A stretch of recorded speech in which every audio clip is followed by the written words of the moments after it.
Welcome to steno dictation. Dictation 5 second बाद शुरू होगा।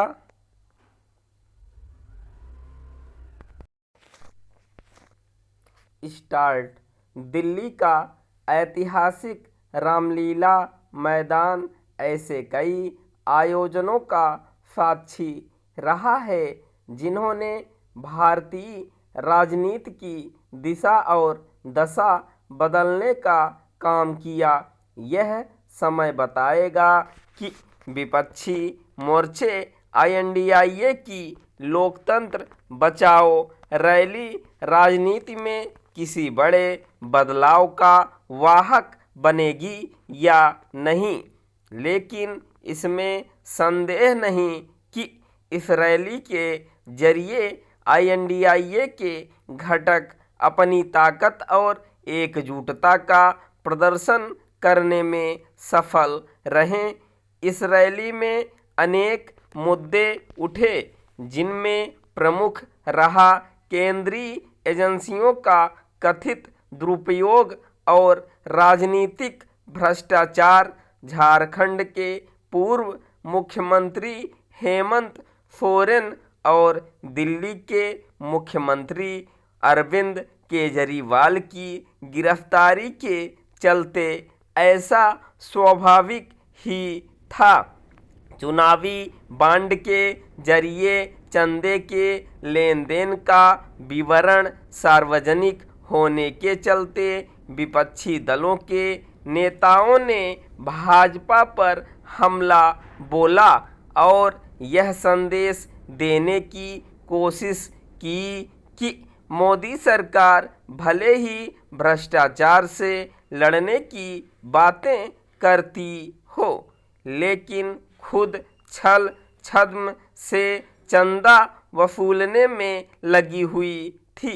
इसमें संदेह नहीं कि चुनावी बांड से दिए जाने वाले चंदे का जो विवरण सामने आया है उससे अनेक गंभीर सवाल खड़े हुए हैं, लेकिन इसकी अनदेखी नहीं की जा सकती कि जिन कंपनियों का नाम लेकर यह कहा जा रहा है कि मोदी सरकार ने उन पर अनुचित दबाव डालकर चंदा हासिल किया, उनमें से अनेक ने विपक्षी दलों को भी अच्छा खासा चंदा दिया है।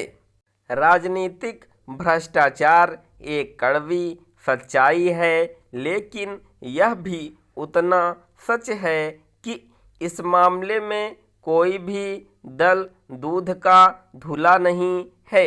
विपक्षी दल कुछ भी दावा करें, सच्चाई यह है कि राजनीतिक भ्रष्टाचार की समस्या का समाधान उनके पास भी नहीं है।